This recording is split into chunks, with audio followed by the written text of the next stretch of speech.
Hello everybody, thank you so much for tuning in.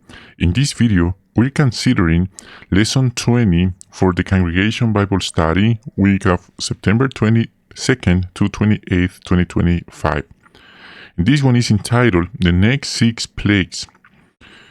And last week, we discussed the first 3 plagues, and now the next 6 plagues. Okay, Moses and Aaron went to tell Pharaoh God's message. If you don't let my people go, I'll send gadflies to the land. Swarms of gadflies invaded the houses of the Egyptians, both rich and poor. The whole land was full of gadflies, but in the land of Goshen, where the Israelites live, there were no gadflies. Starting with his 4th plague, the place hurt only the Egyptians. Pharaoh pleaded, "Beg Jehovah to take these flies away. Your people can go." Of course, this was a false promise from the Pharaoh. But when Jehovah took the gadflies away, Pharaoh changed his mind. As we can see, he was a false person. He said yes and later no. And Jehovah said, "If Pharaoh doesn't let my people go, the animals of the Egyptians will become sick and die." The next day, the animals began to die, but the animals of the Israelites didn't die. Still, Pharaoh was stubborn, and he couldn't give in. Okay, a very common attitude today. Some people, they are stubborn, and they don't want to change their mind. And we learn about Pharaoh, about stubbornness. We must be careful with this attitude. We notice how Jehovah was just observing Pharaoh's reaction. And of course, Jehovah was not happy with Pharaoh. He didn't keep his word. And this is an interesting example to teach our family, our children, about why avoiding stubbornness and the consequences. So, Jehovah said Moses, "If Pharaoh doesn't let my people go, the animals of the Egyptians will become sick and die." And that's exactly what happened the next day.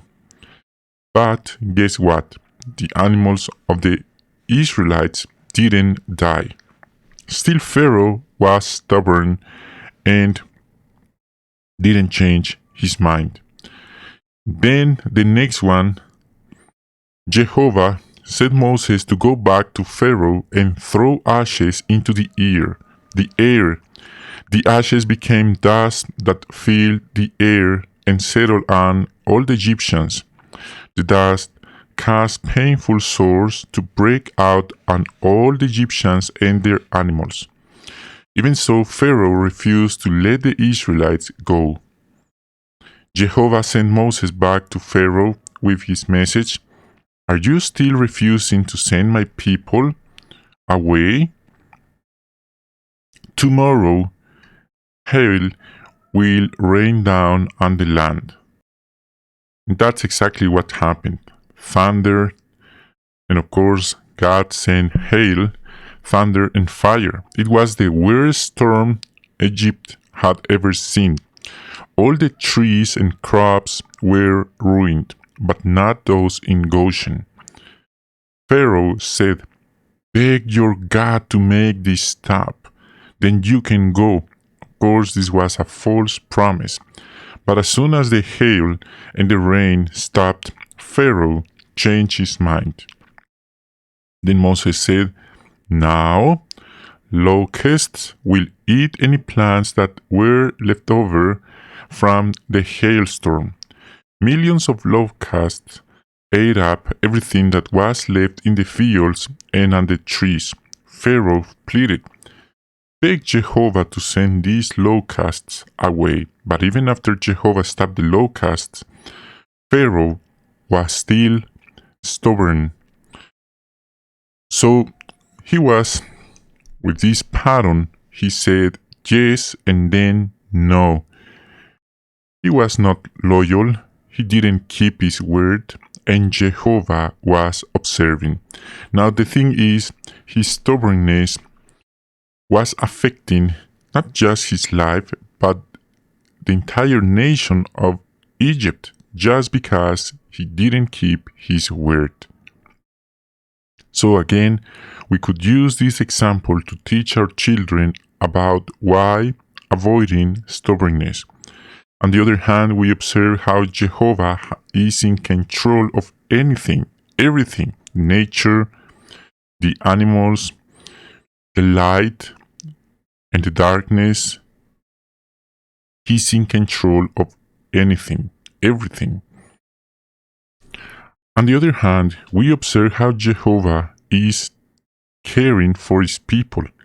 He can distinguish between his people, his servants, and of course the enemies. And this is very important because in the Great Tribulation we observe how Jehovah will care for his people and of course will protect him from the rest of their enemies. Another interesting detail about Jehovah is how he didn't send all these plagues simultaneously. He gave the Pharaoh the chance to change his mind. Jehovah was not like Pharaoh. He kept his word of freed his people from Egypt. Okay. And the next one, Jehovah told Moses, stretch out your hand toward the sky. Immediately the sky became completely dark. For 3 days the Egyptians could not see anything or anybody. Only the Israelites had light in their houses. Okay, that was another miracle. And they were in shock. They couldn't believe what was happening in front of their eyes. Then Pharaoh said to Moses, "You and your people can go. Just leave your animals here." Moses said, "We must take our animals so that we can offer them to our God." Pharaoh was very angry. He shouted, "Get away from me! If I see you again, I'll kill you." Even so, we observe how Moses and Aaron, they were very loyal to Jehovah even when the Pharaoh threatened them. The Israelites didn't move any finger against their enemies. They just obeyed Jehovah in unity. And it's the same pattern for us today. We can use Pharaoh's example when we help people to get to know Jehovah and pointing out the fact that it requires a sincere heart and not just looking for temporary relief like Pharaoh. So we discussed the 6 plagues, with these 9 in total at this moment, and how were they different from the first 3 plagues. And we observe how these 6 plagues affected just the Egyptians but not the Hebrews. Very important. Okay, friends, thank you so much for joining us in this consideration.